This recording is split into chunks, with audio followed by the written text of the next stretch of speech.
Return on இன்வெஸ்ட்மெண்ட்ங்கிறது பார்க்குறீங்கன்னா ஜென்ரலாக நான் என்ன சொல்லுவேன்னா, நீங்கள் எந்த ஒரு ப்ராடக்ட்டில் நீங்கள் இன்வெஸ்ட் பண்ணாலும் சரி, அதனுடைய ரிட்டர்ன் ஆன் இன்வெஸ்ட்மெண்ட் மினிமம் 7, 8, 9, 10% இருக்கணும். மினிமம் 7%, 10, 11% இருந்தால் ரொம்ப நல்லது. ஏன்னா ஃபிக்ஸட் டெபாசிட்டில் உங்களுக்கு கிடைக்கக்கூடிய இன்ட்ரெஸ்ட் பார்த்தீங்கன்னா 7, 8% வரும்.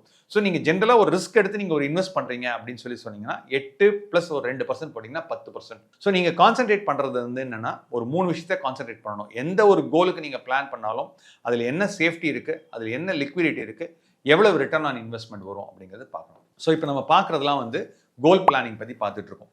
என்கிட்ட ஒரு ஜென்ரலாக ஒரு கிளைண்ட் வர்றாங்க அப்படின்னு சொன்னாக்க, அந்த குழந்தை வந்து ஒரு 2000ல் பிறந்திருக்காங்க, 2005ல் பிறந்திருக்காங்க, 2010ல் பிறந்திருக்காங்கன்னா, நான் வந்து ஒரு சின்ன ஒரு டேபிள் மாதிரி போட்டு வச்சுப்பேன். அந்த டேபிளில் வந்து என்ன சொல்லுவேன்னாக்கா, ஒரு 4 விஷயம் சொல்லுவேன். உங்கள் குழந்தை பிறந்த அன்னைக்கு ஒரு 1 லட்சம் ரூபாய் நீங்கள் வந்து என்ன பண்ணுறீங்க, ஒரு 1 லேக்கை கொண்டு போய் ஒரு 4 விதமான அசெட் கிளாஸில் போடலான்னு வச்சுக்கலாம். இது ஒரு எக்ஸாக்ட் எக்ஸாம்பிளோடய சொல்லிடலாம். இப்போ 2004ல் வந்து உங்க பையன் பிறந்திருக்கான் 2004ல். இந்த 1 லட்சத்தை கொண்டு போய் நீங்க என்ன பண்றீங்கன்னா, போஸ்ட் ஆஃபீஸ்ல போய் நீங்க என்ன பண்றீங்கன்னா, கிசான் விகாஸ் பத்ரால போடுறீங்க.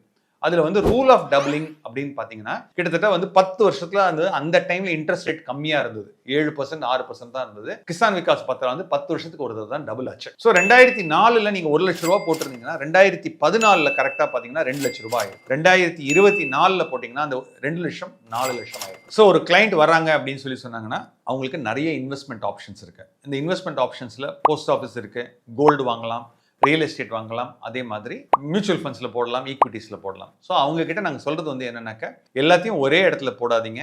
ஷார்ட் டேர்ம் கோல்ஸ்க்கு உங்களுடைய கோல் வந்து அடுத்த 3 இயர்ஸ் 5 இயர்ஸ்ல வருதுன்னா கண்டிப்பாக ஈக்விட்டிஸ் பக்கம் வராதிங்க. இதே வந்து உங்களுடைய கோல் வந்து 10 இயர்ஸ்க்கு மேலே இருக்குது, 5 இயர்ஸ்க்கு மேலே இருக்குது, 15 இயர்ஸ்க்கு மேலே இருக்குன்னா கண்டிப்பாக நீங்கள் ஈக்விட்டி மார்க்கெட்ஸ் வாங்க. அடுத்தடுத்த வீடியோவில் எப்படி கோல் பிளானிங் பண்ணுறோம் அப்படிங்கிறத இன்னும் கொஞ்சம் டீட்டெயிலாக பார்க்கலாம்.